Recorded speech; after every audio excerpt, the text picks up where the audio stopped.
So much changing in the business around higher education at the moment. Lots of actors in the space. And I made the point earlier, more and more, I think you're looking at higher education options for your child in ways in which they can find a job afterwards. And I can't imagine the toughness of the struggle for families who this is the first person in their family to have matriculated and now is deciding what should they study after that. And will that get them a job and help pull the rest of the family up? Dr Stan du Plessis is the CEO at STADIO Holdings. Stan, good evening. You've been in the position for what, I think 5-6 weeks now. How are you seeing the higher education sector in South Africa? What do you think we should be concentrating on and improving?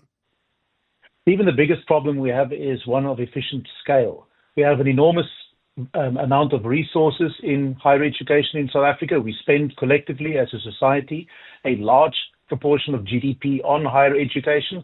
We have far too little to show for it. So the challenge is to serve many more school leavers in higher education with the same amount of resources. And as you can imagine, that means we'll have to work much more efficiently. I mean, we spend, if you look at NSFAS as well, I mean, you're right, it's an unbelievable amount of money. Do we need to change what people are studying? Every year, hundreds of thousands of young people try and cram their way into universities to study degrees, and yet we have many people who are unemployed after that. We have a very well-known inverted pyramid in post-school education in South Africa, where you're absolutely right, the largest proportion are studying degrees which are actually meant to be for the smallest proportion of post-school leavers. So we do have to rethink, and we have to start rethinking higher education from the job market backwards, to say what are the requirements of the job market, and that should be the agenda for the higher education institutions to deliver. And that's precisely our commitment at STADIO, is to link our programs very directly to the world of work.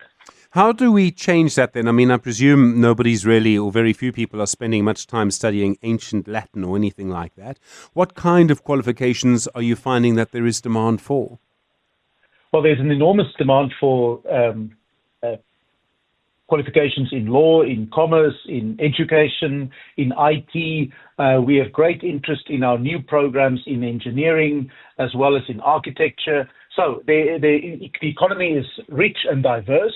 To say that you link your programs to the world of work will not constrain you to a narrow agenda as a higher education institution, but it does mean that it's not everything. It does mean that you have to be strategic and you have to decide that we're going to deliver some programs, and those are the programs that the economy needs now and in the likely future.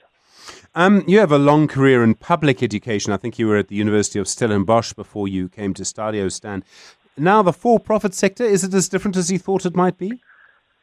It's very different, and it's different in exactly the way that I hoped it would be.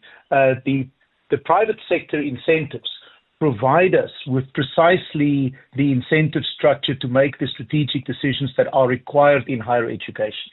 In the public sector, the incentives are poor to achieve efficient scale because you're limited in terms of scale. You're encouraged to act more and more like research-intensive universities internationally, and that is not actually the agenda that South Africa needs right now. So I find it liberating, and it's exactly what I hoped for. What do you think the future of higher education is going to look like 20 years from now? I presume much bigger, maybe more focused on the world of work. This might be controversial, but perhaps less focused on the government sector? I think private higher education in South Africa will play a much bigger share. So it's currently about 20% of the post-school sector in South Africa. I think it'll be a much larger proportion. And it is because we are going to find ways to unlock scale. So of course, at STADIO, we're doing one experiment to try to innovate in the academic model. And if we succeed, we will deliver scale with quality. Others are also experimenting in the same direction.